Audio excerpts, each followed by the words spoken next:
bahwa dari desa kecil kita ada semangat berjuang. Kemudian kalau bercerita tentang perjalanan pasti panjang banget ini. Jadi kalau berkiprah di BPN-nya, saya sudah 4 provinsi Mas. 4 provinsi. Berarti ini yang keempatnya Pak? Ini yang keempat. Jadi saya pernah di Jana, saya di NTB. Di NTB, Nusa Tenggara Barat ya. Ke Jogja, dari Jogja kemudian pernah di Sulawesi Tenggara, balik lagi ke Jogja, balik dari Jogja promosi ke sini. Ya kita syukuri aja. Iya, tapi sudah terasa ya Pak ya berbagai macam daerah dengan gaya masyarakatnya, kultur masyarakatnya. Ini Pak, ketika Pak Tri ini didapatkan promosi untuk ke Hulu Sungai Selatan Pak, ini yang terbayang ketika Pak Tri akan pindah ke Kalimantan seperti apa? Karena kebanyakan ya Pak ya, Pak Tri kalau misalnya orang-orang luar sana membayangkan Kalimantan ke hutan ini. Gimana Pak Tri? Kalau saya karena pengalaman sebelumnya pernah di Sulawesi Tenggara, juga di NTB, sehingga ketika kita kebayang di Kalsel ya, setidaknya saya sudah bisa bayangin tahun 90-an 95 saya pernah ke sini. Sehingga paling ya sudah Hulu Sungai Selatan juga waktu itu? Belum sampai Martapura. Tapi setidaknya melihat kondisi Kalimantan pasti berbeda dong ini dengan wilayah timur umpamanya kan gitu.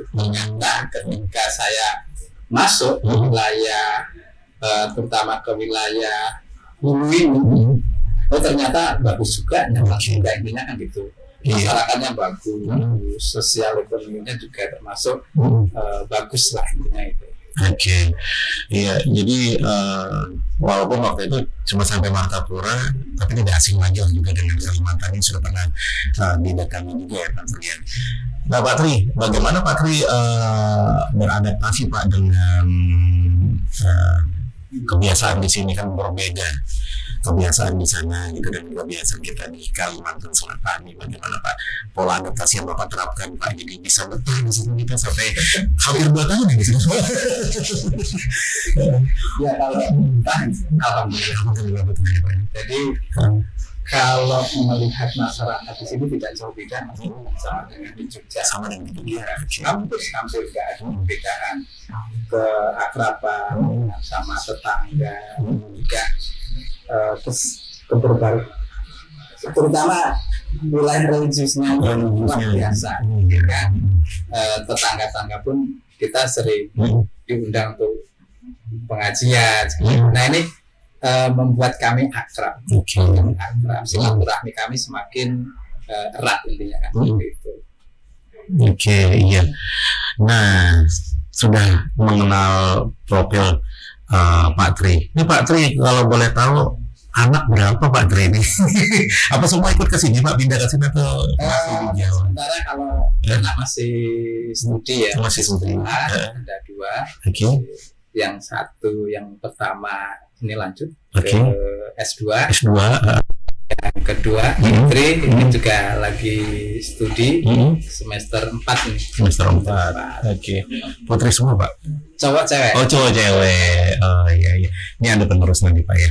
Dia bukan nanti akan sama juga mengikuti jejak Bapak di pertanahan juga atau mungkin gimana nanti nih Pak? Ya yang anak nomor 2 nih mungkin. Nomor 2 ini berminat ke BPN. Ya kita dukung aja. Didukung.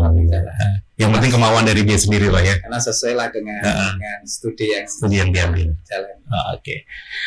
Kalau di pertanahan sendiri Pak, ini ada berapa banyak sih Pak karyawannya ini yang membantu Bapak bertugas di sini Pak nih? Total semuanya. Kalau karyawan total keseluruhan yang ada ini sekitar 55 ya atau 56 kan ada tambahan lagi. Jadi 56 itu kita bagi 2 yang ASN dengan yang PPNPN. Yang PPNPN itu ada 30 orang, yang 26 itu ASN. ASN, ya. Gitu ya. Iya, ini dengan jumlah personel 56 tadi ini, apakah Pak Tri rasa cukup untuk melayani kantor pertahanan di Hulu Sungai Selatan, atau memang semua kerjanya double nih gitu? Kalau kita berpikir tentang layanan rutin dengan komposisi itu sebenarnya sudah cukup ya. Tapi sekarang banyak kegiatan, terutama program strategis nasional yang memang memerlukan energi yang luar biasa, memerlukan tenaga yang luar biasa, sehingga mau tidak mau SDM semuanya harus terlibat. Kalau melihat dengan komposisi target dari program strategis nasional itu dengan SDM ya, saya rasa belum memadai, masih kurang lah. Tapi kita berkomitmen terhadap program strategis nasional itu dengan adanya sumber daya manusia yang terbatas, kita mau kita laksanakan. Tinggal nanti bagaimana kita memanajemen jadwal, memanajemen waktu bagi masing-masing SDM tersebut. Iya. Pak, di kantor pertanahan ini yang dilayani apa aja sih Pak? Mungkin masyarakat tahunya kalau kantor pertanahan ini bikin sertifikat tanah gitu, apa memang ada layanan lain sih Pak yang dilaksanakan oleh kantor pertanahan ini sendiri Pak? Ya, jadi selain layanan yang produknya sertifikat, ada beberapa layanan yang produknya di luar sertifikat, contoh kaitannya dengan perubahan penggunaan tanah, sehingga tidak mau nanti ada produk IPT ataupun PPT, perubahan status itu ya Pak ya, tanah pertanahan, uang pertanahan, gitu. Juga ada permohonan pengecekan sertifikat. Ada permohonan informasi pertanahan. Informasi pertanahan itu ada beberapa. Salah satunya adalah SKPT, surat keterangan pendaftaran tanah. Dan nanti ada informasi tentang zona nilai tanah. Sehingga tidak melulu produk sertifikat. Tidak ya. Ada produk-produk yang sifatnya non fisik, yaitu bersifat informatif tadi ya. Iya, kan kebanyakan di kampung-kampung tuh ya Pak Tri ya, untuk kepemilikan tanah biasanya masyarakat tuh hanya memiliki segel, ibarat segel ya Pak ya, dari kepala desa itu. Bagaimana Pak kekuatannya itu dengan sertifikat Pak? Apa kekuatannya sama juga itu Pak segel itu? Kalau kekuatan lebih kuat sertifikat. Iya, karena sertifikat itu diakui. Kekuatan itu gitu. Sehingga kalau segel itu kan hanya bersifat pernyataan pengakuan seseorang. Segel itu dimaknain kalau di HSS itu sporadik. Masyarakat lebih kenal sporadik daripada SPPF gitu. Itu sebenarnya kalau dibaca ya sama itu. Tapi dimaknain kalau masyarakat sini lebih familiar dengan kata-kata sporadik. Nah, sporadik atau tadi Mas Amit segel. Ya biasa nih masyarakat itu segel ya. Karena ini sudah apa di segel ya. Sama sebenarnya katanya dengan surat pernyataan penguasaan fisik.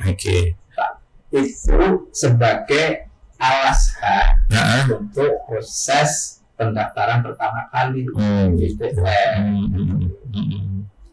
Mungkin dulu istilah segel itu karena mungkin dulu itu kan kalau di kantor pos selain ada metre kan ada segel. Iya. Tertuangnya di segel, dikatakan segel. Iya. Ya tapi itu memang kekuatannya lebih kepada sertifikat ya, karena ada dasar hukumnya di situ. Bidang tanahnya juga terukur dengan jelas. Berarti kalau misalnya ada sengketa gitu Pak ya, pasti akan menang orang yang punya sertifikat daripada orang yang segel saja tanahnya. Oke. Ngomong-ngomong nih Pak, ngomong-ngomong lagi, itu udah namanya kita di pertanahan, tentu kita akan menggali tentang kantor pertanahan ini. Kalau misalnya kita mau bikin sertifikat nih Pak, prosedurnya seperti apa? Apakah memang sulit gitu atau tinggal datang ke kantor pertanahan atau ada aplikasi khusus gitu? Seperti apa Pak? Kalau misalnya ada masyarakat yang ingin mensertifikat tanahnya Pak? Baik Mas Arul. Jadi gini, layanan sertifikat atau layanan pendaftaran tanah di kantor pertanahan itu ada dua. Ada dua Pak ya. Jadi yang pertama adalah pendaftaran pertama kali. Yang kedua adalah layanan pemeliharaan data. Nah, yang betul-betul dari tadi segel gilir tadi alur dari SPPF itu masuk dalam ranah pendaftaran pertama kali. Iya, oke. Jadi masyarakat sebenarnya nggak susah ya Pak, nggak mahal menurut saya sepanjang mereka mengikuti ketentuan. Ini kan gitu. Syukur bangkit lebih baik masyarakat itu mendaftarkan sendiri, gitu, sehingga tahu persis, tahu informasi secara langsung dan tahu biayanya secara langsung. Prosesnya kan diikutin gitu ya. Karena apa? Biaya yang ada sudah transparan sesuai dengan Permenkyu 128 tentang tarif dan biaya penerimaan negara bukan pajak kemudian kita. Sehingga di situ nanti di aplikasi luasannya sekian, jenis tanahnya apa, pertanian ataupun pertanian, diklik tarif untuk pengukuran sekian, udah jelas. Dan masyarakat tidak boleh membayar cash langsung di kami, nggak boleh. Itu masyarakat diminta untuk membayar di bank ataupun dengan pos. Kita hanya dikasih bukti aja untuk dibayar. Sehingga itu memberikan apa ya? Clear, nggak ada pungutan. Jadi nggak ada pungutan sama sekali dari terjadinya pungli dari bayi. Jadi kita di Loka itu benar-benar tidak ada sesen pun uang beredar di dalam loket. Jadi yang mengurangi itu salah satunya meminimalisir adanya pungli tadi ya. Jadi di kantor pertanahan hanya menerima bukti pembayaran, baru nanti diproses berkasnya gitu Pak ya. Biasa Pak kalau masyarakat mengurus sertifikat di sini Pak, berapa lama Pak prosesnya? Jadi gini, untuk lama memang ada SOP kita. SOP-nya Pak ya. Sebenarnya harus taati sama teman-teman di dalam juga. Tapi kadang-kadang ketika dalam proses pelaksanaan ada beberapa hal, mungkin masalah teknis kadang-kadang perlu cek lagi. Dicek lagi. Konfirmasi ke desa, dokumennya ada yang kurang. Dan tahapan untuk pendaftaran pertama kali pun tidak hanya sekali Mas Amin. Ada 3 tahapan di situ. Jadi yang pertama adalah proses pengukuran dulu. Setelah selesai pengukuran, kemudian terbit peta bidang tanah, dimunculkan NIP terhadap yang sudah diukur itu, baru nanti didaftarkan permohonan H. Permohonan H. Muncullah nanti terbitnya adalah SKH. Nah, SKH ini untuk masyarakat atau pemohon harus didaftarkan di, kalau di sini sangat bukan Badan Keuangan Daerah berkaitan dengan BPHPP. Karena dia memproses itu. Ada pajak nanti. Ada pajak ya. Pajak bumi dan bangunannya itu ya. BPHPP, biaya perolehan hak atas tanahnya. Nah ini harus terbayar. Dan di Bakauda itu sendiri juga nanti akan dilihat nilai jualnya berapa, NJOP-nya itu berapa. Kalau memang itu nanti tanah kena pajak, ya dibayar. Tapi kalau memang nihil, ya nihil. Nah setelah nanti dari sana sudah terbayar, nanti akan terkoneksi dengan kami. Jadi Bakauda dengan BPN sudah ada kerjasama first to first, sehingga kita di sini tinggal verifikasi di komputer. Sudah bayar nih, sudah kita verifikasi nih, gitu. Baru nanti diproses permohonan haknya. Oke, iya. Dan biayanya juga jelas sudah diatur, tidak mahal. Tidak mahal. 50.000 aja itu. 50.000 ya. Untuk yang hak milik. Yang HGB undang-undang hukum itu 100.000. Perbedaannya di situ. Setelah nanti SKH tadi didaftarkan lagi permohonannya adalah permohonan penerbitan sertifikat. Penerbitan sertifikat. Itu bayar lagi. Bayar ya. 50.000 aja. Kalau dicabut berapa sudah? Saya menghimbau kepada masyarakat langsung saja minta informasi ke kantor pertanahan. Kita layani. Dan kita akan memberikan penjelasan sedetailnya. Syarat-syaratnya juga ada. Kemudian kalau masalah biayanya juga nanti kita bukakan di aplikasi. Oke. Apalagi sekarang kan sudah ada mau pelayanan publik. Jadi walaupun tidak berurusan ke kantor pertanahan, ke pelayanan informasi di sana juga bisa ya. Kita juga berkontribusi kan di pelayanan.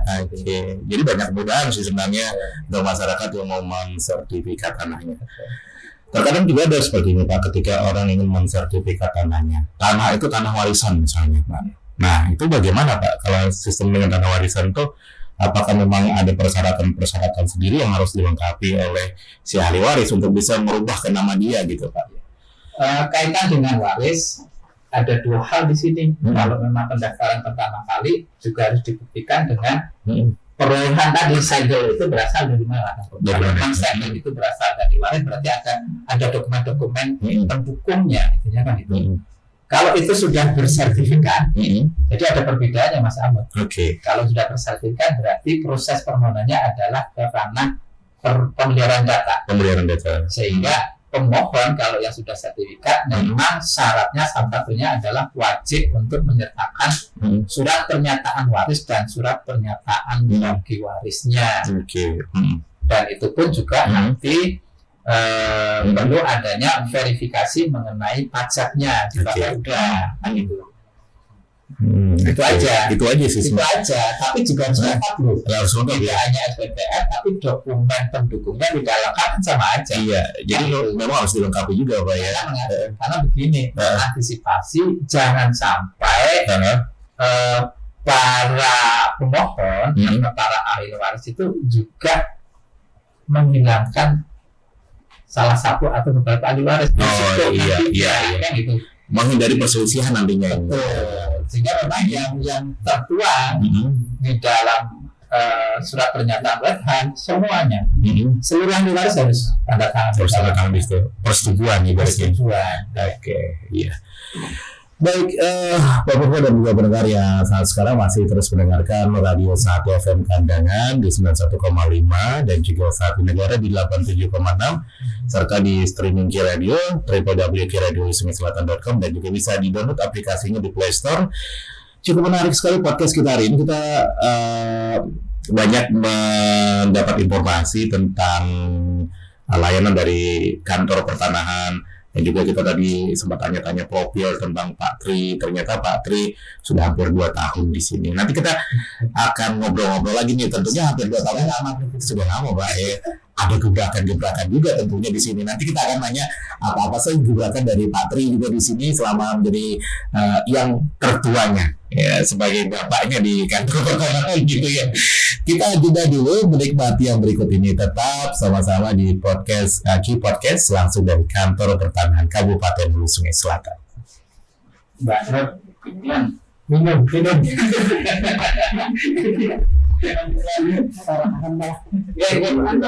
Selatan adalah salah satu dari 13 kabupaten kota di Provinsi Kalimantan Selatan dengan ibu kota sekaligus pusat pemerintahan berada di kota Kandangan.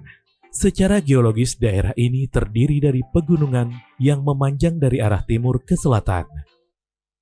Barat ke utara merupakan dataran rendah aluvial yang kadang-kadang berawa-rawa.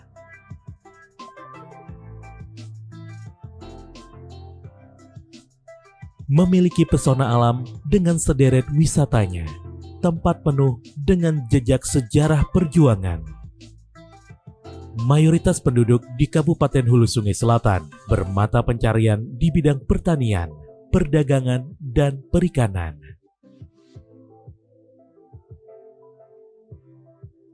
Reforma agraria bersinergi dengan para petani mengoptimalkan kekayaan negeri untuk kehidupan yang lebih baik. Kantor Pertanahan Kabupaten Hulu Sungai Selatan yang berlokasi di Jalan Kamboja nomor 2, Kelurahan Kandangan Utara, Kecamatan Kandangan, siap memberikan performa yang terbaik dalam pelayanan dengan sumber daya manusia yang ada di Kantor Pertanahan Kabupaten Hulu Sungai Selatan sebanyak 52 orang, terdiri dari 27 ASN dan 25 PPNPN.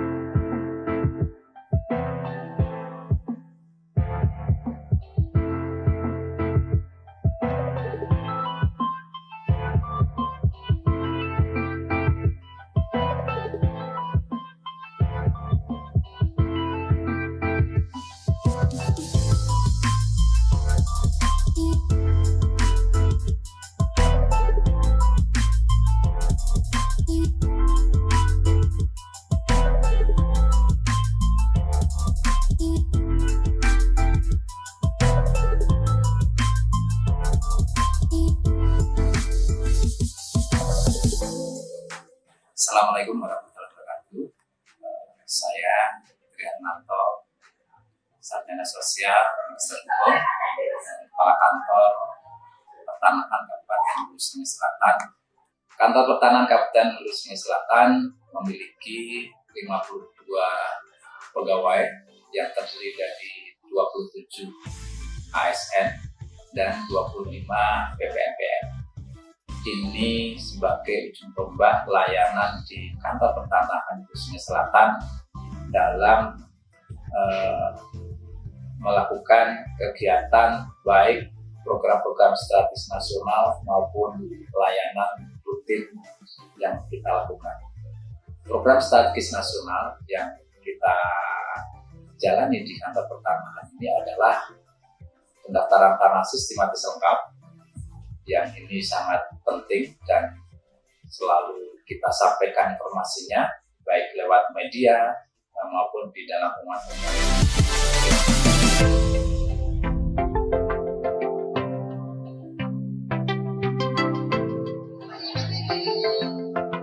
Kemudian ada kegiatan redistribusi tanah. Ini juga sebagai bentuk dari reforma agraria selama ini. Kemudian juga ada kegiatan lintas sektoral, sertifikasi lintor. Ini meliputi ada kegiatan dari perikanan, ada UKM, ada dan lain-lain yang bersifat koordinasi dengan instansi terkait. Di sisi lain juga tidak kalah penting adalah aset instansi pemerintah. Ini juga sedang gencar-gencarnya pemerintah untuk melakukan sertifikasi aset-aset, baik aset milik negara secara umum maupun aset-aset BUMN juga yang tidak kalah penting adalah aset-aset milik daerah.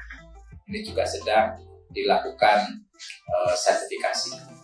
Di luar dari kegiatan rutin itu atau kegiatan strategis, kita Kantor Pertanahan Hulu Sungai Selatan juga ingin mengarah ke kawasan zona integritas. Mendukung terwujudnya zona integritas, Kantor Pertanahan Kabupaten Hulu Sungai Selatan terus berbenah diri, perbaikan sarana dan prasarana penunjang pelayanan. Mungkin bangunan lama yang dulunya hanya untuk gudang dan mes dari teman-teman ASN. Nah, ini kami renovasi untuk kantor langsung, seksi pengukuran yang dalam kinerjanya ruangannya representatif. Mindset dan kultur set dari SDM juga kita benahi. Kemudian juga kita berusaha untuk menciptakan inovasi-inovasi baru, baik inovasi di bidang layanan maupun inovasi-inovasi yang menjembatani antara kepentingan masyarakat dan dalam saat pendaftaran tanahnya. Nah, ada inovasi yang akan kita lakukan untuk ke depan, dan ini harus berjalan, adalah layanan one day service, layanan 1 hari selesai. Dan kami harapkan setiap hari Rabu nanti ada layanan ini. Dan yang pertama kami lakukan nanti adalah layanan Roya, penghapusan dari hak tanggungan milik masyarakat yang diajukan di bank. Dalam pelayanan untuk Roya, kami nanti akan melaksanakan layanan 1 hari sesuai dengan syarat dan ketentuan yang berlaku. Ini sebuah terobosan bagi masyarakat Hulu Sungai Selatan untuk bisa merasakan layanan kami. Di sisi lain juga kami ada aplikasi yang nantinya akan kami kembangkan untuk masyarakat Hulu Sungai Selatan, mempermudah masyarakat di dalam melakukan pendaftaran tanah, yaitu Ilmu. Inovasi yang berkaitan dengan layanan mandiri untuk umum. Ini digunakan untuk pembuatan berkas permohonan oleh masyarakat. Itu beberapa hal yang inovasi yang akan kami kembangkan ke depan untuk mewujudkan Selatan menjadi wilayah zona integritas. Berkaitan dengan zona integritas, kita juga dalam hal menghindari dari pungutan, pungli namanya. Kami pun juga sudah memasang beberapa titik CCTV, kurang lebih ada 10 titik CCTV. Itu salah satu upaya kami untuk benar-benar kita bekerja secara profesional dan terpercaya. Ini yang harapan dari visi dan misi dari Kementerian ATR BPN. Dalam menghadapi era digital pun ini, kita juga sedang berupaya untuk melakukan digitalisi terhadap warka-warka yang ada, baik tanah, SU, dokumen-dokumen pendukung lainnya, dalam upaya nanti ke depan kantor pertanahan pelayanannya bersifat serba elektronik. Saat ini sudah kita lakukan untuk layanan elektronik meliputi pengecekan sertifikat, kemudian hak tanggungan elektronik itu sudah kita jalankan. Tidak menutup kemungkinan ke depan beberapa layanan pun semuanya akan elektronik, sehingga kontak langsung masyarakat dengan kantor pertanahan dalam kondisi pandemi ini pun juga bisa kita minimalisir dengan layanan elektronik. Cukup nanti dilakukan dengan media online. Ini harapan kami juga Kementerian ATR BPN di dalam mewujudkan layanan-layanan serba elektronik. Ke depan ATR BPN memang mengarah ke layanan digital, sehingga konsekuensi dari kantor pertanahan siap untuk melaksanakan program-program atau kebijakan yang disampaikan dari Kementerian ATR BPN.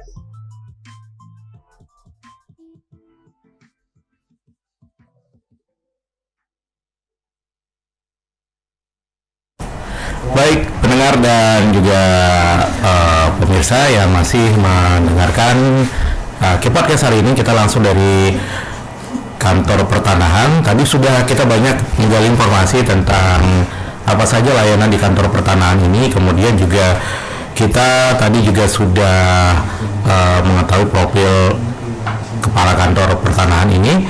Dan sudah hampir 2 tahun ya Pak Tri di sini, cukup lama juga ya. Iya. Iya, udah bisa. Kalau kepala kantor ini Pak, berapa lama Pak dia di masing-masing wilayah penempatan ini Pak? Biasa tugasnya Pak? Itu tentatif tuh. Oh, tentatif. Tergantung ya Pak. Kalau misalnya dilihat kinerja baik, mungkin bisa tetap dipertahankan di situ mungkin Pak ya. Oke, nggak bisa jawab itu, nggak bisa jawab itu Pak ya, itu dari sana nanti bisa menjawab itu. Oke Pak Tri, tadi kita juga cukup luar biasa melihat apa yang layanan yang diberikan oleh kantor pertanahan sendiri ya Pak Tri. Sudah hampir 2 tahun Pak Tri, ada gebrakan-gebrakan sendiri Pak Tri yang Pak Tri lakukan di kantor pertanahan Hulu Sungai Selatan ini Pak? Banyak lah, Pak. dan itu harus ya. istilahnya sesuatu harus berubah lebih baik, intinya kan gitu. Kita punya konsep seperti itu. Jadi ketika awal saya masuk sini, ya mau tidak mau saya harus melihat situasi dan kondisi kantor seperti apa, intinya itu. Representatif enggak untuk teman-teman bekerja, intinya kan gitu. Terus SDM-nya seperti apa ini? Apakah bisa dipacu nanti untuk mengakselerasi kegiatan? Kemudian juga kita melihat sarana prasarana yang ada, sehingga itu harus saya berpikir bahwa kalau itu tidak bisa kita tingkatkan, kita benahi, mau kerja seperti apa nanti? Produktivitasnya seperti apa? Sehingga di awal-awal tahun saya sudah punya planning, baik pembenahan sarana prasarana maupun manajemen sumber daya manusia yang ada, intinya kan di situ. Untuk sarana prasarana, alhamdulillah Mas Mahmud, pelan tapi pasti ada beberapa perubahan, terutama kalau Mas Mahmud sering kesini bisa dilihat, baik di muka atau di belakang itu sudah rapi lah, gitu rapi. Dan sekarang itu sudah nggak banjir lagi tuh yang di belakang. Udah nggak banjir lagi Pak ya. Sudah saya naikkan itu. Jadi untuk kantor menurut saya sudah cukup dari sisi sarana prasarana, karena masing-masing seksi sekarang sudah punya ruangan sendiri. Oh gitu, jadi nggak nyampur lagi Pak ya? Nyampur lagi. Jadi maksud ada yang kepala seksinya ada sendirian di belakang, ada anak buahnya kok di seksi yang lain. Ini sudah saya komposisikan perbidang masing-masing, perseksinya masing-masing, dan membuat kenyamanan mereka untuk bekerja. Kemudian dari sisi SDM, ya kita tingkatkan terus. Yang terutama adalah pengetahuan tentang peraturan-peraturan yang ada, apalagi yang terupdate ini begitu banyaknya. Begitu banyaknya, kadang-kadang mungkin terlupakan kadang-kadang untuk cara pelaksana ini, sehingga selalu saya ingatkan, ayo dibuka itu aturan-aturan yang baru, aturan-aturan baru, terutama yang berkaitan dengan layanan kita. Kalau di kami itu yang pokok kan peraturan-peraturan yang berkaitan dengan layanan, terutama kaitan dengan PP 24 tentang pendaftaran, Permen tentang 397-nya, pelaksanaannya, juga kaitan dengan layanan informasi. Nah, layanan informasi ada undang-undang yang terbaru, peraturan yang terbaru yang harus kita pelajari betul. Karena di situ ada beberapa hal mana yang dapat diberikan atau disampaikan ke khalayak umum, mana yang dikecualikan. Nah, ini perlu diketahui internal kita dulu, harus tahu dulu. Masa nggak tahu dikasihkan ke masyarakat kan bahaya juga. Nah, ini ada permen yang mengatur tentang informasi publik itu 32 tahun 2021 baru benar Mas. Jadi memang kita harus belajar dari situ, kita pelajari dulu ya peraturannya, baru nanti disampaikan ke masyarakat. Kita tidak keliru atau kita tidak disalahkan ketika menyampaikan sesuatu yang memang perlu disampaikan atau tidak boleh disampaikan. Nah ini perlu banget, perlu sekali memang SDM itu menyerap aturan-aturan itu, karena itu merupakan buku sakunya dia untuk bekerja. Ini panduannya untuk bekerja. Kemudian di sisi lain, kami juga ingin layanan kita ini semakin baik, intinya kan itu. Layanan yang baik. Salah satunya adalah pembenahan yang tadi saya sampaikan, layanan bagaimana, tempat tunggunya bagaimana, tempatnya harus dingin kan. Dulu awal kan masuk ke sini masih panas itu, sekarang udah dingin ya. Nah, ini salah satu kenyamanan ya bagi tamu atau masyarakat atau pemohon duduk itu kan nyaman dengan nggak gerah hidup lagi. Kemudian di sisi kemudahan dalam permohonan tuh ada aplikasi yang saya buat. Ada aplikasi yang saya buat. Apa nama aplikasinya Pak? Itu saya namain saat itu ilmu Mas. Ilmu. Iya. Apa ilmu itu Pak? informasi layanan masyarakat untuk umum. Oh, masyarakat. Jadi memang itu bersifat umum, bersifat umum untuk kepentingan masyarakat itu sendiri sebenarnya. Oke. Saya hanya menyajikan wadah dalam bentuk aplikasi. Ketika masyarakat butuh belangko permohonan aja lah, yang bentuk permohonannya bentuk kosong aja lah, saya sediakan di aplikasi. Oh, tinggal download di situ. Tinggal download di situ, mau nyetaknya kapan silakan. Oh, gitu. Di dalamnya juga ada bentuk yang sifatnya pengisian. Kita bisa ngisi langsung di situ. Kita download, cetaknya terserah kapan. Gitu. Juga di situ aplikasi itu saya mewadai juga pengetahuan kepada masyarakat tentang contoh-contoh belangko pernyataan waris. Iya. Kan waris itu kan macam-macam. Betul. Ada yang ke samping, ada istilahnya horizontal, ada yang ke vertikal, ada yang tingkatnya mungkin sampai tingkat 1, tingkat 2. Nah, ini saya kasih contoh-contoh biar ternyata bikinnya seperti ini modelnya. Nah, sehingga menjadi referensi mereka untuk membuat pernyataan waris yang benar. Intinya itu maksud saya. Sehingga dengan aplikasi itu memudahkan masyarakat sebenarnya. Tidak harus datang ke kantor pertanahan, ambil belangko permohonan, enggak. Jadi dimanapun dia bisa download, bisa cetak. Iya, dari HP bisa Pak yang melihatnya? Dari HP bisa, dari HP bisa, dan itu free, gratis. Kurang apa lagi coba ya. Dan kan itu di sini di layanan Roket pun untuk belangko permohonan pun juga free, gratis ya. Gratis. Masyarakat dikasih kemudahan Pak ya. Mudah sekali bisa melalui aplikasi. Informasinya sudah tersedia di ilmu tadi Pak ya. Informasi layanan masyarakat umum gitu ya. Di sisi lain pun dan juga bikin inovasi. Bagaimana kita mendekatkan dengan masyarakat? Salah satunya kita berkontribusi di mall layanan publik ini Pak. Di mall layanan publik kita berkontribusi, kita dekatkan layanan kita, ayo kita dekatkan layanan kita, baik layanan informasi maupun ada beberapa layanan fisik yang kita sampaikan, yang kita daftarin di sana. Layanan fisik di mall itu pun kami berkomitmen setiap saat 5 hari kerja, dan kita kerjaan 1 hari jadi. Nah, layanan yang ada di sana itu adalah layanan istilahnya, kalau istilah umumnya tuh roya, penghapusan hak tanggungannya. Dan juga layanan peningkatan hak dari hak guna bangunan yang KPR BTN itu, yang RE, yang rumah-rumah perumahan itu menjadi, kita tingkatkan jadi hak milik. Itu dapat dilayani di mall. Di mall layanan publik 5 hari kerja itu, dan itu insya Allah bisa kita kerjain ketika dia daftar pagi, insya Allah sore sudah jadi. Nah, misalnya itu terobosan saya untuk mendekatkan sebenarnya, mendekatkan layanan. Ternyata pertanahan itu pelayanannya seperti ini, kan pelayanannya seperti ini. Kalau di dalam hal pemeliharaan data itu memang cepat, bisa kita lakukan asal lengkap ya, asal syarat dan ketentuannya berlaku. Jangan dulu. Sehingga ketika kita yang di layanan yang di mall itu kita layani adalah memang benar-benar masyarakat langsung. Biar apa maksud saya? Ketika dia diberikan layanan oleh BPN dan dengan layanan yang kita sampaikan, masyarakat nanti menginformasikan dari mulut ke mulut itu lebih cepat.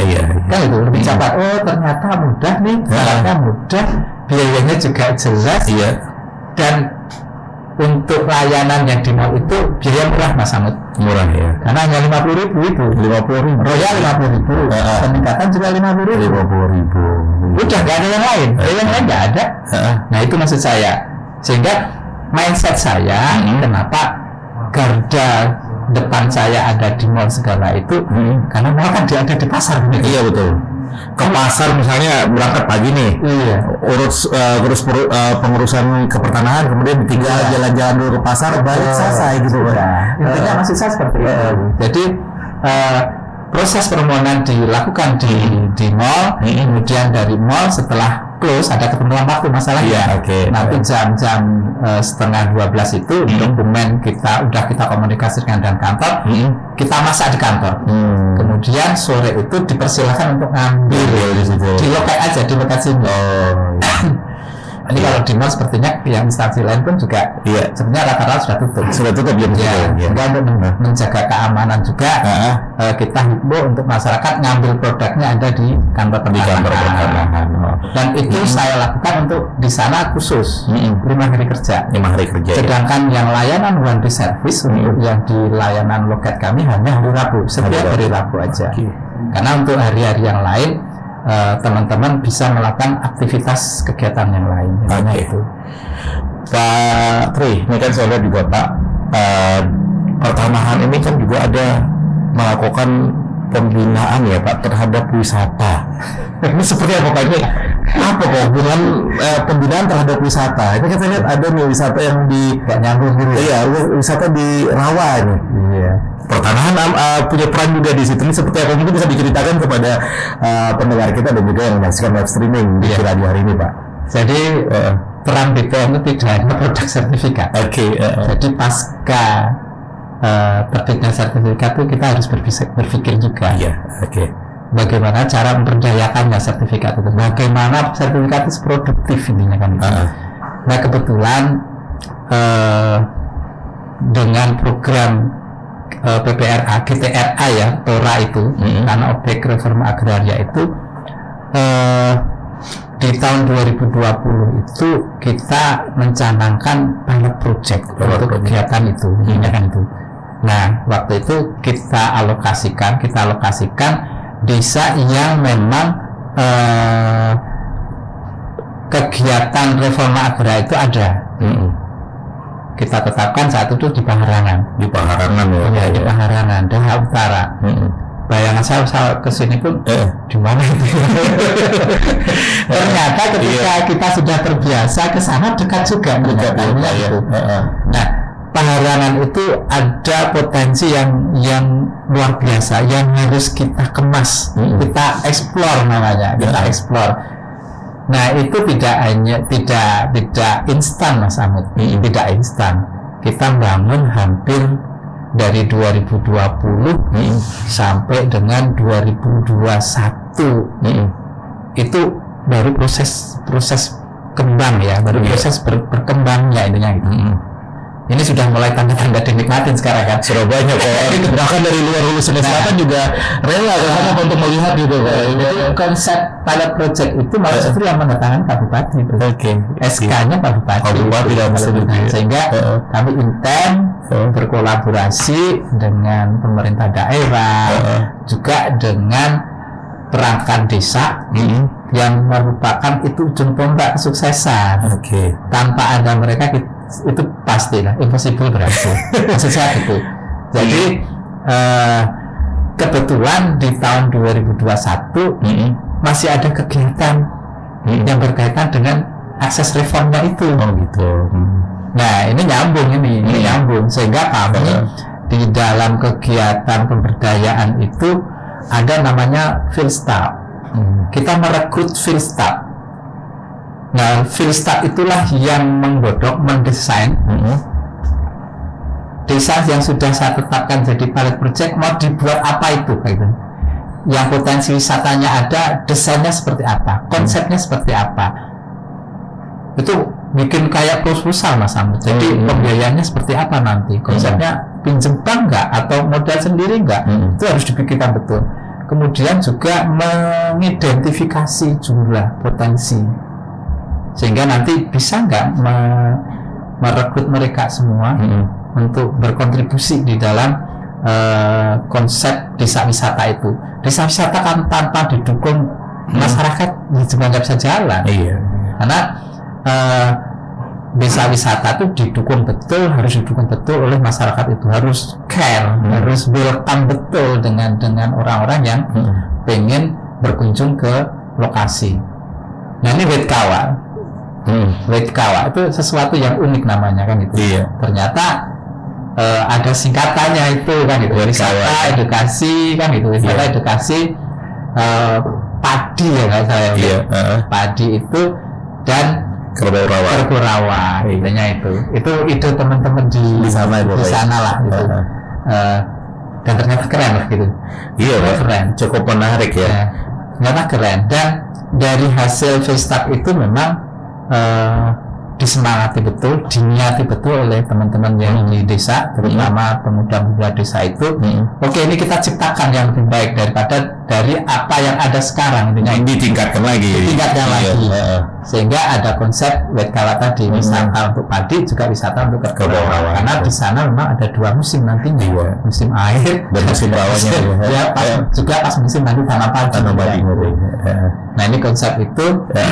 Dan kami juga tim Vestap itu juga orang-orang yang benar-benar profesional. Saya merekrut, salah satunya adalah pegiat wisata di sini. Pegiat wisata. Sehingga konsep ini bisa terrealisir intinya itu. Juga tidak kalah penting, Mas Amud, adalah promosi. Promosi itu mau tidak mau wajib. Terserah mau lewat medsos, mau lewat apapun, promosi itu harus dilakukan.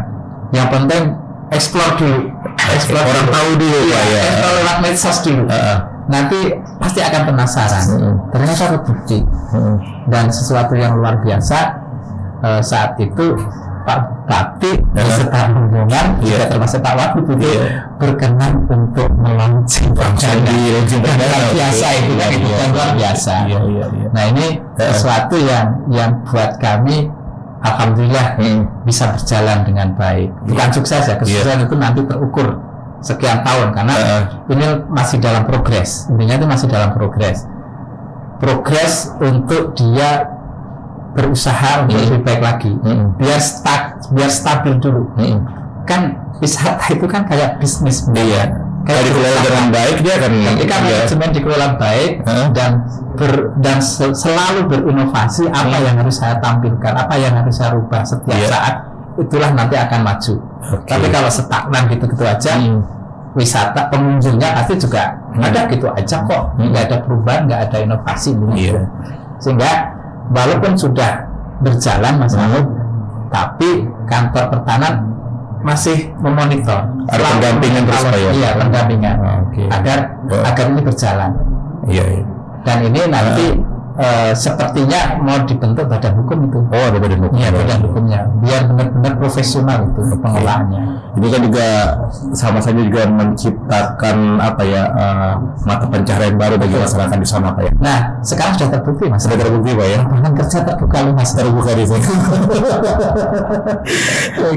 Sehingga merupakan pendapatan mereka masyarakat yang semula yang semula hanya duduk-duduk, ternyata dia sewa kios,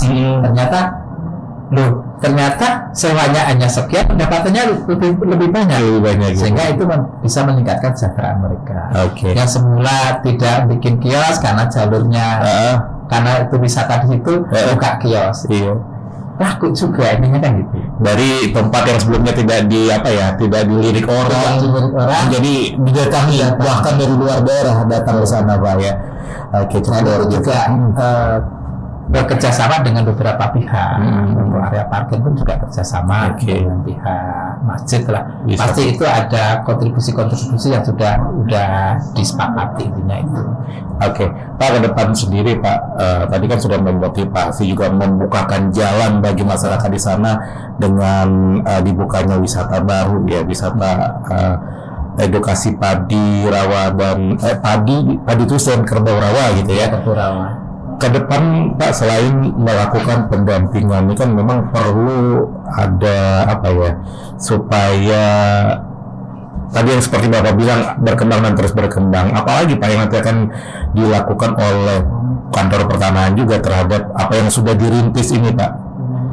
Baik, kalau yang sudah dirintis seperti Wetkala, memang kita harus selalu monitor. Kalau memang nanti ada kegiatan yang signifikan atau memang ada kebutuhan di sana dan itu nyambung, pasti kita tingkatkan ke sana agar apa yang sudah kita rintis itu berjalan terus. Tidak langsung tiba-tiba 2 tahun 3 tahun sudah gitu. Karena saya berpikir wisata di HSS mau tidak mau harus diimbangin. Lok Sado sebagai ikon provinsi ya, malah provinsi, malah bukan hanya kabupaten kan, juga harus diimbangi dengan wisata lain di sekitar Hulu Sungai Selatan. Salah satunya adalah Nagara, wilayah negara juga tersentuh, sehingga perimbangan ataupun volunteer atau pengunjung wisataan di sini bisa memilih. Aku mau ke Lok Sado dulu ya. Sado, ternyata di Nagara ada wisata lagi, bisa ke sana. Sehingga nanti harapan saya Kota Kandangan itu sebagai kota transitnya wisata. Kan gitu, mungkin oleh-oleh, penginapan, strategis juga untuk di Kota Kandangannya kan itu. Jadi kalau ke Hulu Sungai Selatan banyak pilihan yang bisa dinikmati, tidak hanya ke Lok Sado ya Pak ya. Misalnya ke Lok Sado dulu, habis itu ke Negara, habis itu wisata religi, banyak pilihan sebenarnya Pak ya di Hulu Sungai Selatan. Baik Pak, ini kita tinggal 5 menit lagi sebelum closing nih Pak ya. Nggak terasa ini. Ini mungkin ada hal-hal lagi Pak yang mau disampaikan oleh Pak Tri terkait apa yang dilakukan ke depan oleh Pertamina, kan banyak tugasnya Pak. Jadi tahun ini buat saya juga merupakan tahun yang luar biasa. Jadi terutama kegiatan-kegiatan yang bersifat program strategis nasional. Jadi program strategis nasional ini kita ada beberapa kegiatan nih Mas Ahmad di sini. Kegiatan PTSL, kegiatan Redis, kemudian juga ada kegiatan Lintor. Di sisi lain ada kegiatan-kegiatan yang secara internal kita lakukan, kita laksanakan. Nah, yang luar biasa itu kegiatan PTSL. Tahun ini target luar biasa. Yang semula di anggaran kami itu target hanya 7.500 tahun ini. Nah, udah termasuk besar itu sebenarnya. Ternyata dari kementerian itu ditambah lagi Pak ya? Tambah lagi. Dan dari komposisi pembagian target itu kita ditambah lagi 5.500. Waduh. Sehingga total target nanti kalau dipanya sudah diketok palu yang tambahan ini, jadi target kita itu 13.000 sertifikat Mas Am. 13.000 sertifikat. Untuk pengukurannya yang semula 5.000 ditambah lagi jadi 5.000 lagi, sehingga totalnya yang untuk pengukuran PTSL pun ditambah lagi jadi 10.000. Ini luar biasa sekali. Nah, harapan saya untuk kegiatan PTSL ini, ayo sertifikat yang lokasi-lokasi penlock dulu, yang 2019, 2020, 2021 nantinya ini bisa disertifikatkan yang sudah diukur. Saya berkeinginan 13.000 itu bisa semuanya terrealisir, intinya itu. Sehingga kami berkolaborasi dengan pemerintah daerah, khususnya Perkim, karena yang ada masalah pertanahan dan Perkim, kami berkolaborasi untuk berkomitmen 13.000 ini bisa terwujud sertifikat. Kita maksimalkan yang sudah terukur itu kita terbitkan sertifikat, sehingga nanti setidak-tidaknya wilayah Hulu Sungai Selatan sertifikat itu naik signifikan. Dan ini juga akan mempengaruhi terhadap beberapa aspek nantinya. Beberapa aspek itu. Kalau sudah sertifikat disekolahkan di bank kan juga bisa gitu kan, itu nilainya lebih tinggi. Beda dengan kan itu. Jadi luar biasa nanti sebenarnya untuk kegunaan untuk masyarakat itu sendiri. Di sisi lain juga sebagai kekuatan hukumnya, sertifikat yang lebih kuat dibandingin dengan sekelnya, intinya itu. Nah, kaitan dengan ini saya minta nanti, saya mohon untuk desa-desa yang menjadi penlock, ayo ini kita kerjakan bersama-sama, penuh semangat biar terrealisir target yang 13.000 sertifikat nantinya. Kami nanti akan nambah desa lagi Mas Samud. Dengan penambahan yang 5.500 mau tidak mau kami harus nambah desa lagi. Desa-desa yang sudah terukur, terutama nanti desa-desa yang di tahun 2021. Itu kami akan tambahkan untuk adanya target yang luar biasa ini. Kemudian untuk desa-desa yang baru nanti kami lakukan pengukuran sekaligus juga penerbitan sertifikatnya. Sehingga nanti bersamaan, berbarengan. Nah untuk wilayah-wilayahnya memang banyak Mas Samud. Oke. Nanti mungkin secara tekstual aja mungkin bisa dieksplor di Bikin radio nanti bisa. Bikin radio saatnya itu pandangan dan negara kan kita ya. Tapi ini dalam kondisi dalam kesempatan disampaikan bahwa desa-desa yang masuk di dalam penlok adalah desa-desa yang sebelumnya memang sudah kami ukur. Oh, yang sudah melakukan pengukuran gitu. Kecuali nanti yang tambahan 2021 mungkin akan kami tambahkan. Intinya itu. Karena mau tidak mau kami punya target 13.000 untuk sertifikat dan 10.000 untuk pengukurannya, PPT-nya itu harus kami laksanakan. Oke, iya. Wah, kalau kita sebenarnya pendengar dan pemirsa yang menyaksikan live streaming Radio hari ini, kita mau ngobrol lebih jauh, lebih dalam, lebih banyak lagi sama Pak Tri dari kantor pertanahan. Cuma waktu kita terbatas ya Pak Tri. Nanti kita atur waktu lagi Pak untuk kita ngobrol-ngobrol lagi. Kita lanjut lagi podcast seri 2. Nah, siap. Oke, yang pasti tunggu keseruannya nanti ya Pak Tri ya. Kita bikin lagi podcast kedua nanti mengenai ini nih.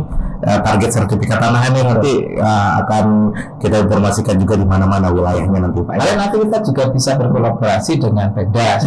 Kita ngobrol-ngobrol santai lagi di podcast ini. Siap.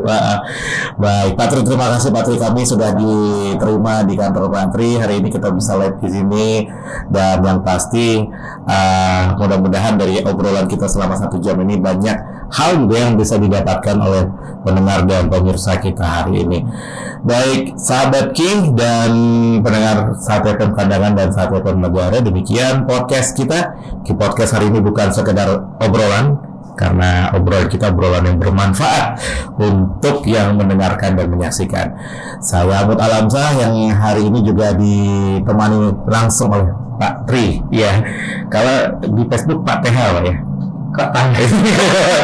Iya, saya sering di Facebooknya Pak TH gitu ya. Jadi dibantu biasa Pak TH Pak ya. Iya, itu dari SMA Pak. Dari SMA ya. Iya, ternyata TH itu adalah singkatan dari nama Pak Tri ya. Baik Pak Tri, kita nanti ketemu lagi di podcast selanjutnya. Pak Tri, terima kasih, dan pemirsa kita sudahi dulu podcast kita hari ini. Selamat sore. Assalamualaikum warahmatullahi wabarakatuh. Waalaikumsalam warahmatullahi wabarakatuh. Mantap. Oke.